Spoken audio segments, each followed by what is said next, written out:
ডাক টেলিযোগাযোগ বিভাগ হচ্ছে আংশিকভাবে ক্ষতিগ্রস্ত হয়েছে। শ্রম ও কর্মসংস্থান মন্ত্রণালয় ক্ষতিগ্রস্ত হয়েছে।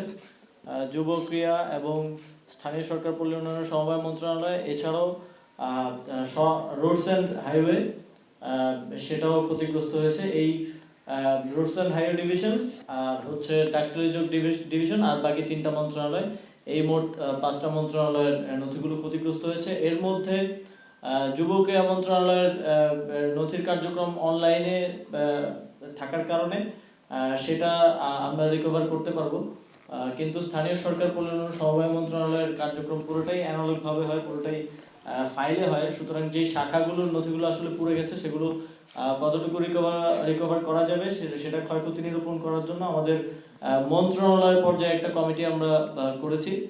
সেই কমিটি কাজ করে একটা রিপোর্ট প্রদান করলে আমরা বুঝতে পারবো যে আসলে আমাদের কি পরিমাণ ক্ষয়ক্ষতি হয়েছে, কোনটা রিকভারেবল আর কোনটা রিকভারেবল না। স্থানীয় সরকার বিভাগে আমি দায়িত্ব গ্রহণ করার পর আমরা কিছু অর্থনৈতিক অসঙ্গতি লক্ষ্য করেছি। বিশেষ করে একটা জেলায়, পিরোজপুর জেলায় যেই বিভিন্ন প্রকল্পের যেই বরাদ্দ দেওয়া হতো সেখানকার পিডি সহ সেখানে পুরো একটা কার্টেল করে সেখানে অর্থ লোপাটের প্রাথমিক প্রমাণ আমরা পেয়েছি, এবং এর সাথে সাবেক মুখ্য সচিবেরও প্রাথমিক সম্পৃক্ততার প্রমাণ পাওয়া গিয়েছে। সেটার বিস্তারিত তদন্ত এখনো চলছে, তবে সেটা আমরা প্রথমে ধারণা করেছিলাম যে সেই তদন্তের যেই ফাইলগুলো ছিল মন্ত্রণালয়ে সেগুলো ক্ষতিগ্রস্ত হয়েছে, কিন্তু যেহেতু পিরোজপুর জেলা পর্যায়ে সংগঠিত হয়েছে, জেলা থেকে আবার আমরা ফাইলগুলো রিকভার করতে পারবো।